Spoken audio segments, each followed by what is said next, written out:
মহামান্য চুঁচুড়ার fast track fast court আদালত শেখ নিজাম মণ্ডলকে জামিন মঞ্জুর করলেন। ঘটনাটা 27/12/2025 পান্ডুয়া থানার অন্তর্গত থইপাড়ার গ্রামের ড্রেন বোঝানোকে কেন্দ্র করে শেখ নিজাম মণ্ডল ও শেখ শওকত আলীর বিরুদ্ধে ওই প্রতিবেশী পান্ডুয়া থানায় অ্যাটেম্প্ট টু মার্ডারের অভিযোগ করেন। আজ উক্ত কেসে মহামান্য fast track fast court Nizam মণ্ডলের জামিন মঞ্জুর করলেন। এই ব্যাপারে তার আইনজীবী চন্দন চক্রবর্তী কি বলছেন শুনবো। কি বলছেন নিজাম মণ্ডলের মা, আদালত ও আইনজীবীর ওপর শ্রদ্ধা জ্ঞাপন করে। Bureau report, Chinsurah news.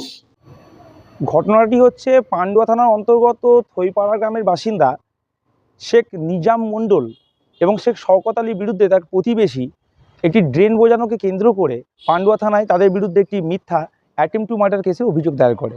সেই অভিযোগের ভিত্তির পর শেখ শওকত আলী চুঁচুড়া আদালতে বেল নেন।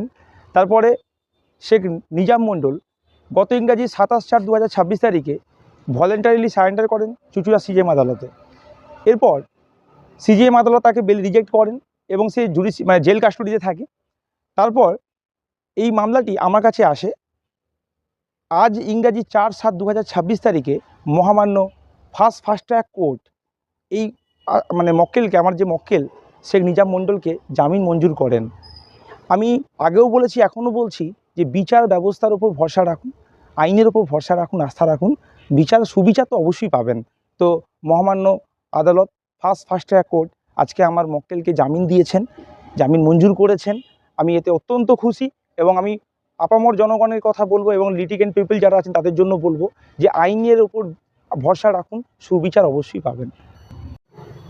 আজকে যে আপনার ছেলে জামিন পেল, কতটা খুশি আপনি? আমি খুব খুশি। এর আগে আমার ছেলের বেল হচ্ছিল না। আমি আইনজীবী চন্দন চক্রবর্তীর কাছে যাই। প্রথম গিয়ে আজকে আমার চন্দন চক্রবর্তী আইনজীবী আমার ছেলের বেলটা করিয়ে দিয়েছে। আমি এতে খুব খুশি। মহামান্য আদালতকেও আমার খুব খুশি। ধন্যবাদ।